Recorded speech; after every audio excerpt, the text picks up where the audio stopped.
Welcome to Between the Before and After, a podcast about the stories that shape us. I'm your host, Coach John McLernan, and each episode I bring you an inspiring guest with a moving story that shines a light on the power of the human spirit. Before we dive in, I want to let you know about two very important things. Number one, the stories shared here are often gritty, raw, and vulnerable, and very likely will include speaking about sensitive topics suited for a mature audience. Number two, this podcast is also broadcast live on YouTube, Twitch, Twitter, LinkedIn, and Facebook. So on whatever platform you follow myself or Freedom Nutrition Coaching, you have the opportunity to participate in this discussion during the live stream. And we encourage your participation both by commenting and asking questions. And so this podcast is about exploring the stories that take place between the before and after photos, not just in the realm of weight loss, but in all areas of life. So let's dive in. All right, welcome back. There we go. That's a good start to the episode there. Excited to have Michael with us today on Between the Before and After. Michael, you got quite the story here, and I'm excited to dive into the different elements because a lot of things have happened to you in life, and that's why you're here. So before we dive into your story, though, I'd love for people to get just a little bit of a backstory about where you're currently at. Then we're going to figure out how you got there. Well, I got to tell you, yesterday I was up wandering around the woods with a friend of mine. You know, I live in the mountains of Central Oregon, and we were wandering out, and we never really quite know where we're going. We're normally off trail, and we're kind of looking for some mushrooms, some chanterelle mushrooms, and just kind of exploring. Yeah. And the reason I'm leading with that today, because I think it's important, is because at one time in my life, I couldn't walk 10 feet. Yeah. And so, you know, I have so much gratitude today to be able to essentially do whatever I want, you know, and to be able to walk, hike, run, do whatever I want today. Yeah. Yeah. That's absolutely fantastic. And it wasn't always this way. So no, it wasn't. So are you, let's see if I can get the demonym correct. Are you Oregonian? As in you were born there? And or is this a place where you landed? I was born in Oregon, in Portland, Oregon, and I grew up there. My dad was an entrepreneur. He had multiple businesses, and he taught me the idea of what it was really entrepreneurship was about and self-sufficiency. And then the last 19, almost 20 years now, I've lived in Central Oregon. I moved over from Portland because I wanted to be closer to the mountains to do just what I was saying, is to be able to get into the mountains, you know, as I grew older. I didn't want to spend my time in the parks with dogs and squirrels. I wanted to spend my time, right, in the mountains with deer and bear and, you know, badgers and wolves and whatever's out there, right? Maybe share a meal with them. Yeah. As long as I'm not the meal. Yeah. Right. That's a key feature of that. So, Well, let's go back a little bit because you gave a couple of teasers there. We mentioned there was one point where you were able to even walk 10 feet. But so if we go back, because I'm interested in the experiences that lead us to where we are today. And I think that's just really, really fascinating. And I know one experience that you had was when you were 12 years old. And I don't know if there's anything that came earlier than that you want to spotlight, but that one sounded like it was pretty dramatic. Well, 12 years old was a big year for me. I had won the club championship. It was actually 1971 at Portland Golf Club. I was a hotshot golfer. Okay. And so I won the club championship, the junior championship that year, which was a pretty big deal. And shortly thereafter, we went down to the Oregon coast to a town called Gerhardt, which we used to go to a lot. And there was a nearby lake. And, you know, lo and behold, we were out skiing one day, myself, my brother, and a couple of other friends. And as I was going around the lake, you know, I was also a hotshot water skier. And I was on the outside of the wake, and I was going into the lake. I was going to do a beach landing. And I did, instead of a beach landing, I did a beach smacking. So I hit the beach really hard. But not in a good way. Yeah. Not in a good way. And initially, there was a small local hospital there They said I guess nothing I'm was wrong. curious. Right. So when you're heading for the beach, and I think normally, okay, you'd come in and you let go of the tow rope and you kind of coast in and land on the Yep. beach. Did you have any Yep. inclination that I'm coming in a little hot or anything like that was running through your mind? As I was getting closer, and the whole combination of things was happening as I was coming to the outside of the wake, increasing my speed. Another boat cut right in front of us. There was like 3 boats on the lake that day, and Right. another boat cut right in front of us, which caused our boat to do a sharp left. And as I was being whipped, all happened at the same time. And then I Okay. let go and I increased the speed even that much faster. Right. Right. So you kind of got slingshot. In a way, yeah. That'd be Yeah. a good way to describe it. Right. So you hit the beach and hit it hard. Did you face plant or? I certainly chest planted. Okay. Yeah, Yeah. and the wind was knocked out of me. Most of us, when we were kids, at some point had the wind knocked out of us. Sure. Yeah. Sometimes as adults, but it's been a long time, and it seemed like it was forever. I mean, it just Yeah. seemed like just Oh, forever. it's the worst feeling in the world getting the wind Yeah, knocked out of you, man. I remember yeah. that. And I had sand all over me from the beach and just the gritty feeling. And even when the wind knocked out of me, I went into the water and came back out because I wanted the sand off of me. It's like Right. Right. sandpaper, right? Yeah. Yeah. Yeah. So you go And to this local hospital and they check it and go, well, we haven't spotted anything wrong with you. yeah, they just thought I was bruised and I would be okay. Yeah. Well, after a night of throwing up blood, mom drives me back to Portland, which is about a 2-hour drive the next day. And next thing I know, I'm waking up 10 days later Wow. from a coma. Yep. And I didn't, all of this wasn't given to me right at that moment, but Right. over the next couple of weeks, I realized I had 60% of my liver removed, my gallbladder, cracked ribs, collapsed lung, 21 blood transfusions. Wow. Surgery was 20 hours. Supposedly, at the time, I was the youngest person to have had that much of their liver removed and survive. Wow. So there was quite a bit of severe internal organ damage. Was there hemorrhaging or is that Ruptured liver. right? Okay. Yeah, Oh man. yeah. And so you wake up 10 days later and did they tell you like, hey, you were here yesterday or it was 10 days ago you woke up or? Yeah, I can't remember every bit of the conversation, but What?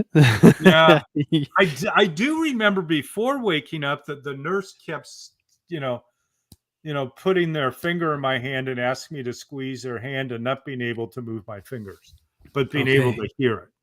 Right. Yeah. Yeah. That even that in itself, what a like sort of fascinating state to be in. So that happened to you at 12 years old. 12 years old. Did you ever get any liver back? Did your liver grow back?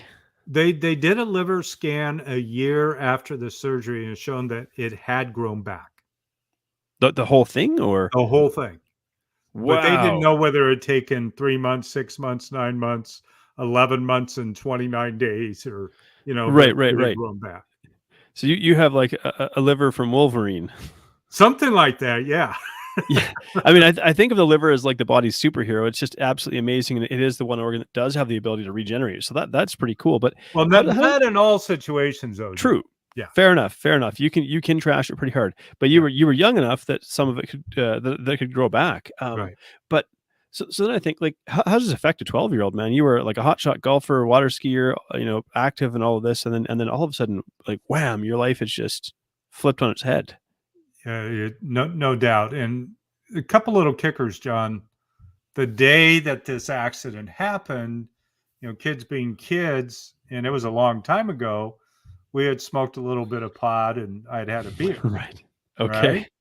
So I was already experimenting in that realm and seeing what that would do. So Mm-mm. the accident, once I had the accident and I started recovering physically, I mean, I'd had a tube in the side of me for about 6 months, which was a drain tube, Yeah. but my self-esteem just like plummeted. Here I am, a 12-year-old kid. I'd been really an active kid.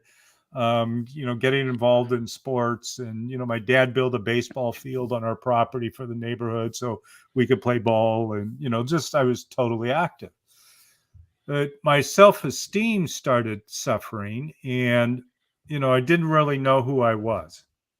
Right. A big chunk of your identity had been like taken away from you because Oh, of what had yeah. taken place, Yeah. And I thought the girls weren't going to like me, and, all those things, which are Yeah. important, when you're 12, 13, 14 years old. Hey, look, it's still important to me to this day. I still Yeah. want my wife to be attracted to Maybe me. more So, so. Yeah. yeah. Yeah. So then did you, like, you're already experimenting with drugs and whatnot. Did that continue? Well, yes, it restarted, because once I started smoking and drinking again, it's that self-esteem, that not feeling very good about myself. But anybody that knows that has drank or used other drugs for a period of time, it makes you feel all powerful. And it brings, yourself out in a way. Yeah. It could be part of your false self, but it opens you up, and, thinking you are now king of the hill again, and the, Right. the Right. girls, all of a sudden, I thought the girls liked me more. And, You're more you know, just charismatic and right, yeah. right. Yeah. Yeah. And maybe there's an element of rebellion and coolness because you're doing these things as well. So um A big element of rebellness and coolness. Yeah. yes, Yeah. yeah, yeah. Yeah. Yeah. So where does that take you as you go through high school, and where did you find yourself as you're winding up high school? Well, I was always, when I applied myself, I was always really good at school and education and math and all those things. And but I started getting a little bit wild. My parents sent me off to a college prep school. And when I was at the college prep school, I was a 4.0 type student. Hmm. And then when I went back to Beaverton High School, I was a 2.0 student. Interesting. Not, Yeah. yeah, not because I didn't have the skills or talent, but I didn't have the motivation. Right. Yeah. Yeah. Yeah. Yeah. So when you graduated high school, what did you decide? I mean, did you have an idea what you're going to do with your life at this point? Well, my dad, he had several companies. One of them, it's by the time I graduated from high school, he had about 50 gas stations, Okay. Yeah, something that's like a that. lot. I don't remember the exact number, but about 50 at the time. There ended up being more, but at the time it was about 50. And so I started running one of the stations. I started leasing a station for my dad, thinking that I was going to be in that business, in the Right. Yeah. gasoline business, because it had run through his veins. And my grandfather, he started it, so it was a family thing Right. that Yeah. was Yeah. that was that was there. And then that station ended up, the property got redeveloped, so then I took another station that I leased from him. Okay. So you're trying to learn the gasoline business here. Yeah. Yeah. Yeah. And, in some ways, even as a kid, I was always around the stations. Yeah. Yeah. You know, I never saw my dad pump any gas, but I guess Fair when he enough. was a kid, he did. Yeah. Right. Right. Yeah. Yeah. Yeah. So did you end up going to school or university at all? Well, I ended up going more to community college and taking courses that way, and some business courses. And over the years, I've taken multiple courses. I've got multiple certifications in all Mm-hmm. sorts of different areas. But one of the things that really pulled me, getting into my late teens, early 20s, was photography. My grandma had Okay. given me a camera, a Nikon 1000 in eighth grade. And I took to it right away. And I really liked photography. So I started doing photography a lot. And so I left the gas stations thinking that I would go do that for like 10 years and then come back. Right. Right. Yeah. Just go Right. and do the thing that you enjoy. Right. Not worry so much about making the money and pursue your passion. Yeah. Absolutely. Yeah. But then Dad passed in '85. He actually passed away on Mother's Day, May 12th, 1985. Okay. And what And age was he? he was 58. Okay. So relatively young, actually. Yeah, yeah. It was not his. He had a heart attack. It was his fourth heart attack, Okay. and so he was in pretty bad shape at the time. But So it wasn't entirely unexpected, but still it felt like, did it feel like kind of sudden? it did, yeah, absolutely. And it, when you die of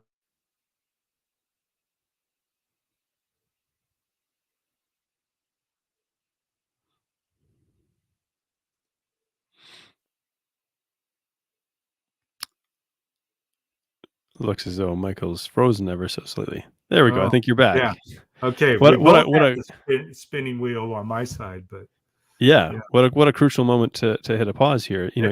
Your father just passed away, and you were how old at the time? I was 26. Okay. Yeah, Yeah. That seems like, I mean, I'm 40 and I still have my dad with me, which is really, really fantastic. And I mean, yeah. did you have a good relationship with your father? We certainly had our moments, to be honest. I mean, we still had a lot of fun. We loved each other. We did a lot of things together. And I felt like Dad passed before we were really able to meld and Mm, let mm. go of some of those differences that we were having. And Mom passed in '94, which was a totally different experience because she passed of cancer. There was an opportunity there to bond with her in a deep, deep way before she passed. Right. Yeah. How do you, how do you navigate the loss of your dad in your 20s, Mm. and did that send you down kind of a difficult path? In so many ways, and there was some challenges with the company and what was going to happen with the company, and so there was some family infighting, I'll call it, with all of that. So that there was a lot of challenge in that area, and just being really, I mean, I was a kid at the time. I mean, I was Yeah. in my Yeah. 20s, but I was a kid at the time compared to now, and you know, I thought Dad was going to be around for a long time. I don't know Mm, why I thought that because his dad died at 52. So I never met his dad, my grandfather. mm. But I'm 63 now and I'm going to live to at least 108. Okay. That's the So plan. So you have another 45 years to go. I got a little bit to go. Yeah. Right, right. Almost the span of your dad's lifetime. So, Yeah. how did you cope with kind of the loss and the grief? Because I wonder, like, I think we as humans don't do a very good job of it very often. Well, for a while, I went back to drinking again. Yeah, So I didn't deal with it. fair enough. Yeah, it Right. was you coped, but that was how you chose to I cope. coped. Yeah. And that the last time I saw my dad alive, I was pushing him down the concourse at Portland Airport, him and my mom, but pushing my dad down because he had had a heart attack a couple of months earlier that same year that he died. And I'd come back to Portland. I was pushing him down the concourse, and they were flying back down to California to their home down there.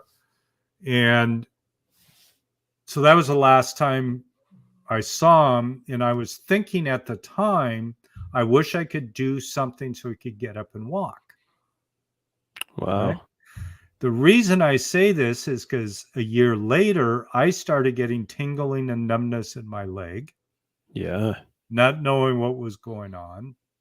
And again, to make a long story a little bit shorter, I ended up at OHSU, Oregon Health Sciences University, the vascular department, and they told me my right leg was 100% blocked and my Like left a leg blood was clot. atherosclerosis. Okay, hardening Yeah. of the arteries. Yeah. And here I am, again, a guy in the 20s have hardening of the arteries. Yeah, no kidding. Like, and I guess maybe I'm jumping ahead a little bit, but I'm like awfully curious. How does someone in their 20s develop atherosclerosis to the point where it's affecting your ability to walk? Well, the doctors weren't sure of it either. The Fair enough. professors there. especially since all my blood panels were normal. My cholesterol was normal. It was 142 at the time. The Right. HDL, LDL, homocysteine, all the panels were within the normal range, yet I had atherized plaque within my arteries. Wow. So that, man, you had a few things, and did it feel like at that point like you were kind of getting a bit of a life sentence, like there's something going seriously wrong here? Yeah, I mean, I thought I was fairly immortal, which I think is normal in your 20s, as a man. That idea that we're never going to die. And, I certainly had that thought. Yet I had this condition.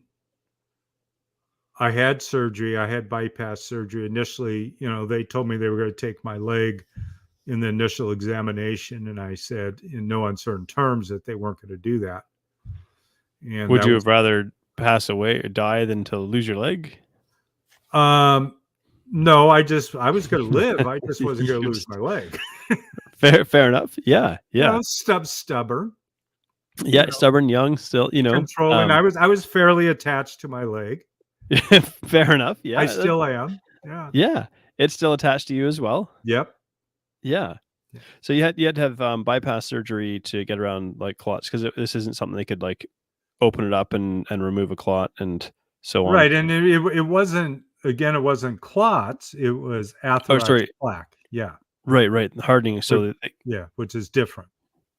Right. Yeah. Can't really flow effectively. Right. And now I did get clots about a month after the surgery, and I was back in the hospital again for about a week because of that.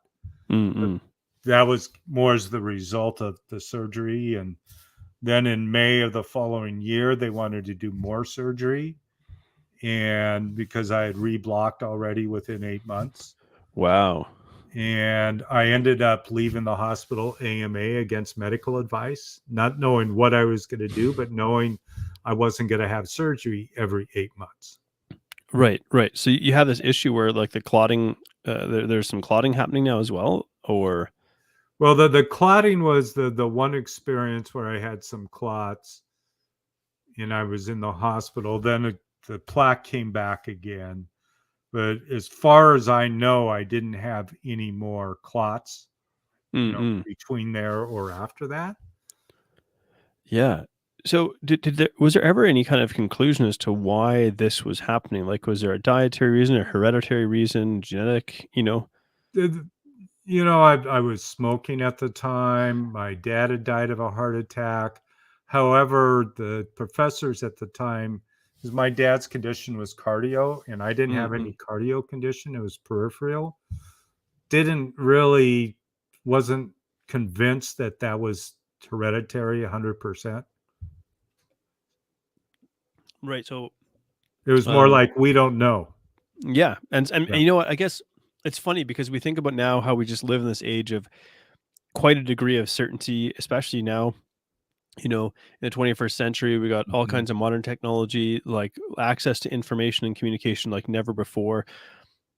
Maybe it's even hard to imagine what life was like when things were, we used encyclopedias for information, Yeah. And like medical dictionaries, because I mean, even now, medical knowledge changes about every 6 months. Right. It's really fast. Yeah.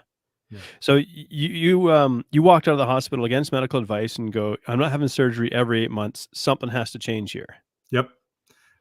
And at the time, John, I didn't really know anything about anything. Right? I mean, I didn't really know. You'd done some photography, but yeah. Done some photography, pumped some gas, and a few other little miscellaneous jobs, but I wasn't aware or conscious of any other options at the time. I didn't know what was going to happen. Right. And I ended up reading a book about a place called the Pritikin Longevity Center. Some of the listeners may have heard of that. Yeah. Yeah. I think there's a diet called like Pritikin as well. The Pritikin diet. Yeah. Now, I was never overweight, so it wasn't a weight issue. But one of the things that stuck out of me in the book is when they were talking about Pritikin was talking, and it's primarily based on a plant-based diet, right? The food that they suggest. And they said by going to plant-based, you could potentially reverse heart disease and peripheral vascular disease. And so I ended up going to their facility down in Santa Monica, right there at the end of Pico and Ocean, kind of just south of the Santa Monica Pier.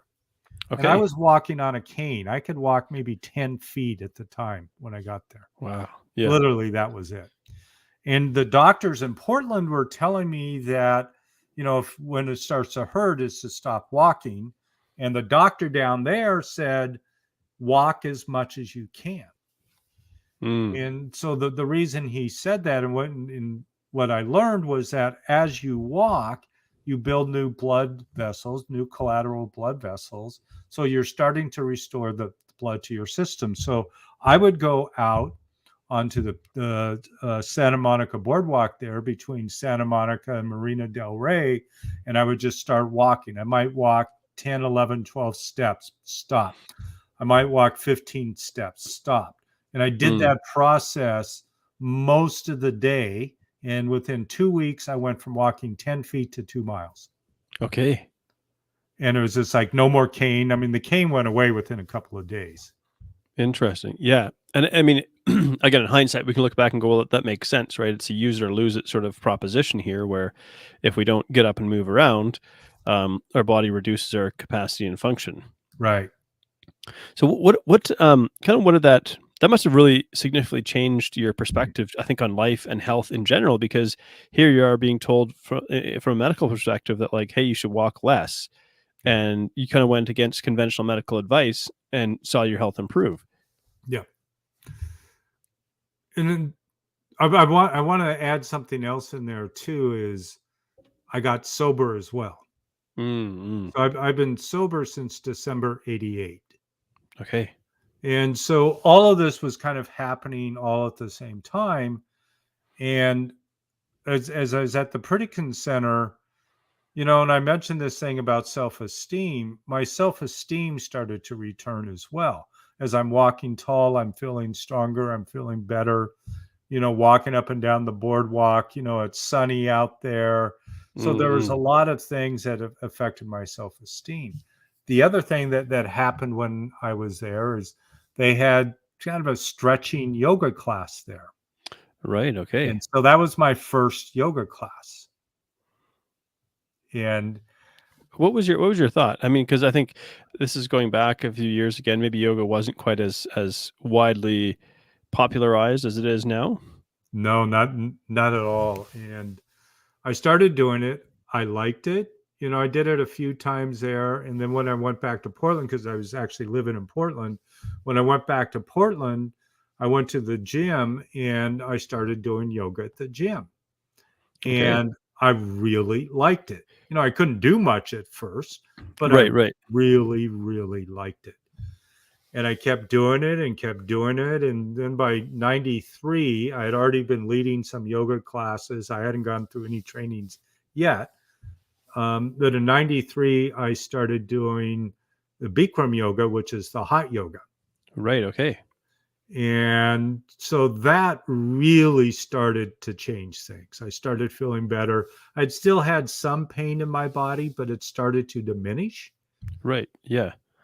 And then I was in the mid 90s, I was making a fair amount of money, and I took a couple of years off. I was actually option trading. I'd work a couple of hours a day and do my option trading and do my yoga, and I was happy. Right. Okay. Yeah. And then in 98, I decided I was going to go to this teacher training, not so much to be a teacher, but to heal my body.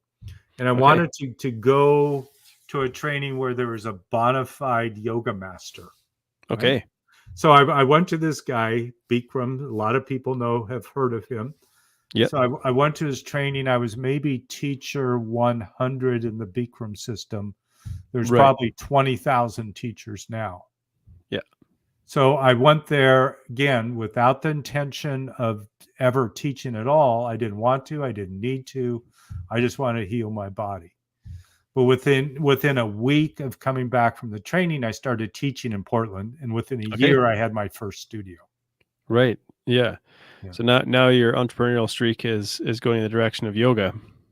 Absolutely, you know, and I had some money in my pocket, and I was able to open up a studio. That studio I've since sold, but it's still open. It opened in '99, so it Yeah. Yeah. survived COVID. COVID killed a lot of studios, and Right. you know, Yeah. a lot of fitness businesses, but they're starting to come back now, which is good. But yeah, it changed everything. Right. Yeah. So you go from dramatic experience as a preteen, Mhm. um, alcohol addiction, sort of loss of your father, and then a few years later the loss of your mother, which you said was a little bit different because she had cancer. Was it a lengthy, drawn out experience for her? Well, from the time she was diagnosed to the time that she passed, it was 34 months. Okay, It so was just almost 3 years. yeah. Did um, did going through the loss of your father in some way help you to navigate this a little bit better, a little bit differently this time around? When you say this time around, you mean when my mom passed? Yeah, yeah. Oh, absolutely. Because I always felt like there was something left on the table with my dad, right? Mm-hmm. And I didn't want to have that experience with mom. Yeah. And there was even a time in there where I I I was offered a job at Wholesome Hardy, which owned Garden Burger. Again, this is the early '90s, Mm, and they offered me the Western Regional Sales Manager, which was everything west of the Mississippi at the time. right. And it would have been a great job and stock and all that kind of stuff. But what I discovered before I accepted the job was that it was probably 80 or 85% travel. Right. Now, my mom had been diagnosed with cancer, and I'm thinking, I don't want to be gone. Right. Yeah. I Yeah. couldn't do it. So I made the decision to turn down the job, and I ended up getting another great job that was local that gave me the flexibility I needed. But again, it really gave me that time with mom and my brother and my family, and um, Mm-mm. to celebrate a little bit more who my mom was, and to Yeah. be close with her and support her. And I'm kind of curious, when you're dealing with someone who has what is potentially a terminal illness. I don't know what her diagnosis was, and if there was hope, if there was ever sort of hope of recovery, or if it was a case of just navigating through this. But what sort of conversations did you have with your mom as Hmm. maybe like the end is drawing near? Well, mom had ovarian cancer, and when they found it, it was about this big, the tumor, and Wow. she had had multiple surgeries in there. One of the things that she told the oncologist at the time was she did not want to ever be told that you have so much time left. Hmm. She didn't want to do that. She wanted to live her life to the fullest. And she was a golfer too, and belonged to Portland Golf Club and Bermuda Dunes down in Palm Desert. And so she would spend a lot of time down there with her other girlfriends down there. And she might go out and, play 4 holes and then not play 4 holes and play 1 hole and, do what she could, but she was Right. out Right. there continuing to live her life. So a lot of the conversation that we had was about continuing to live your life. Mm.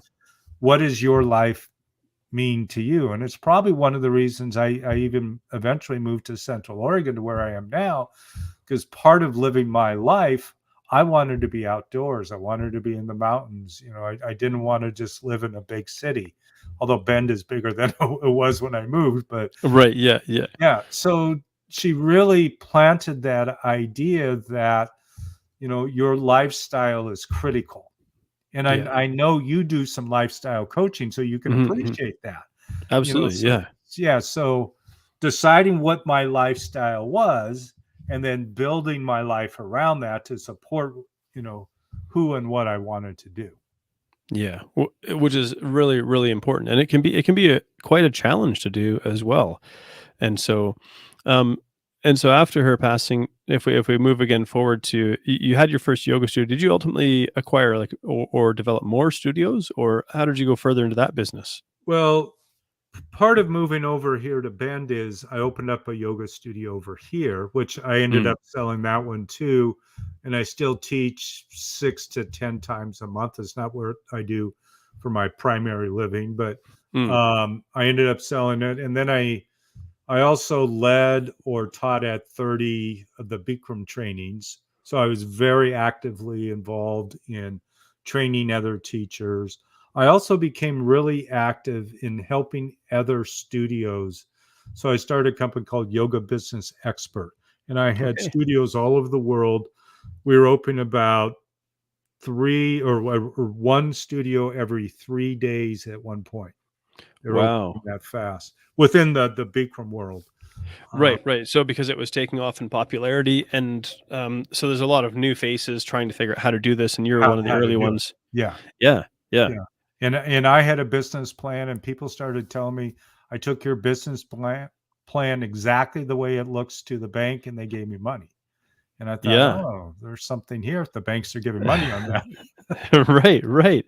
Yes, Yeah, yes. So I expanded that business, and we probably did about 40 million in sales. It yeah. was a little bit more than that. Uh, Okay. In terms of, was that revenue in your business or re- revenue for the businesses that you were well, developing? in many of them, I had revenue share agreements. Okay. Yeah. Yeah, yeah. And those disappeared when COVID came Right. Right. Because overnight. Yeah, yeah. yeah. So, which is kind of an interesting, because that would, if I'm reading into this correctly, that would mean a significant maybe drop in income. Yes, Yeah. yeah. How do you navigate that? Well, one of the things that I've done in addition to all that, which I've always done, is in some capacity in the last 30 or 35 years, I've been a coach, teacher, trainer. Mhm. Teaching somebody how to do that, or training, or teaching realtors about finance, or HR type programs we used to develop, all sorts of different types of trainings. So I've always been pretty good at that. Yeah. And so one of the things that I've done a lot too is helping people overcome the fear of speaking. Right. Okay. And so I was really within some of what I was doing, I was really doing, speaker training, right? Yeah. And I ended up hooking up with somebody that we mentioned earlier, with Tyler Foley, which lives near you, Yeah, he which does. That's right. he spent his time in the entertainment industry growing up.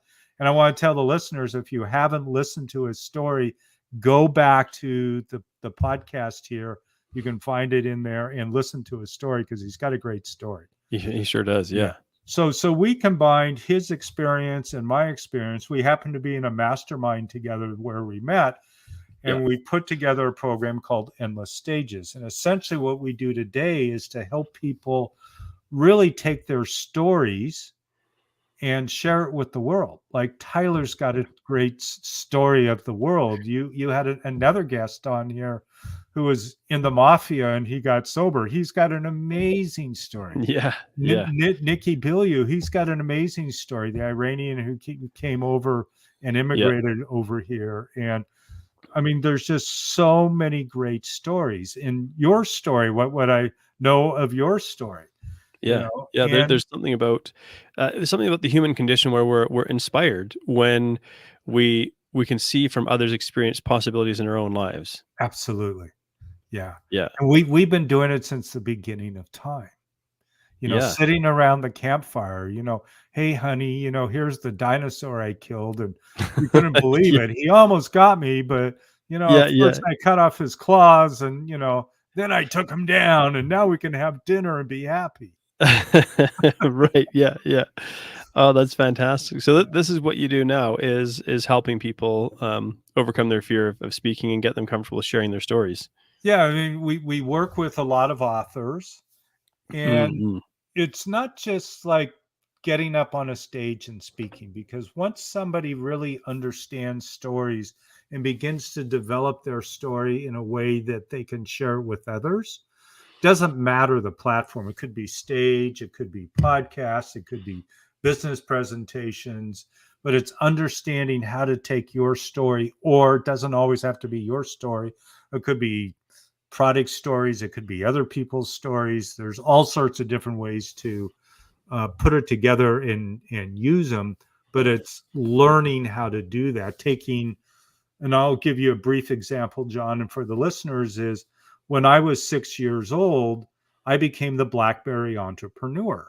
Okay. And I didn't think about that at the time, but I realized later through understanding and pulling these stories out of my life that here's this thing, I was the BlackBerry entrepreneur. I can tell that story in one sentence, or I could do it a keynote for 50 minutes, right? The whole story behind that. You know, the one sentence version, I won't do the 50-minute version, but the one sentence version is, when I was 6 years old, I was a BlackBerry entrepreneur of the neighborhood. Okay. Right. And essentially what it was, my dad had always talked about, you know, supporting yourself, you know, standing on your own, all of that. I would pick blackberries out of our field. My mom would make them. All the kids would come over and eat them because Mrs. Harris made the best blackberry pies in the neighborhood. Okay. Right? So I told my mom one day, I said, why don't we start selling them? She says, okay, $1, we'll sell them. I get 50 cents. You get 50 cents. You pick them, I'll bake them. Okay. There was your first business. Yeah. So I started going around door to door selling them. And I'm convinced that the Girl Scouts stole my line. Right? Right. Do you know what line they use? I don't. It's not, do you want to buy a box of cookies? It's, how many boxes of cookies do you want? Right. Right. So I was not saying, do you want to buy a pie? I was saying, how many pies do you want? You could put one in your freezer and save it for later. Yeah. Clever. Yeah, So a natural entrepreneur. Well, Michael, it's been a pleasure exploring your story, and hopefully you've explored maybe some elements that don't get talked about as often. I think it's quite a remarkable one, and you're doing amazing work. And I always like to finish these conversations just with, you know, if people listening to this, if they were to take away maybe one nugget from this conversation that they could even take action on, what would that message be that you'd like to share? For those of you that know W. Clement Stone, and if you don't know, look him up. He was friends with Napoleon Hill, which wrote Think and Grow Rich. And W. Clement Stone believes that there's 3 words to having a successful life. Do it now. And it's so easy. And he would actually go around and say this to himself 100 times a day. Do it now, do it now, do it now, do it now, do it now. And that procrastination that we put into our lives sometimes, and I've gone through it, everybody has, oh, I'll do it tomorrow, I'll do it later, you know. But if I just do it now, that action will change everything. Again, we don't have too much time left here, but like the law of attraction says, you know, you got to visualize this stuff. Well, I can visualize that I want to have a veggie rice bowl, but unless I go and take action to get the ingredients to put it together, I'm never going to have a veggie rice bowl. It's just going to be in my head. Yeah. That's it. And I like to think the law of attraction, the key portion of that is action. So absolutely. The law of Goya, get off your ass. You actually got to do something, right? If you want to make it happen. Yeah. Well, Michael, thank you again for being on the show today. It's been truly a pleasure, and what a remarkable story. Thank you. It's been great to be here, John. Thank you so much for tuning in to Between the Before and After. If you've enjoyed this episode, please like, share, subscribe, or leave a review, because that helps this podcast to reach and inspire more people. I love exploring the stories that take place between the before and after, the powerful experiences that shape who we become. And I love human potential. I love the possibilities that lie within us. So whatever you may be up against, I hope these stories inspire you, because if you're still here, your story's not done yet, so keep moving forward. anyone can come from any place of brokenness and destitution and build an amazing life.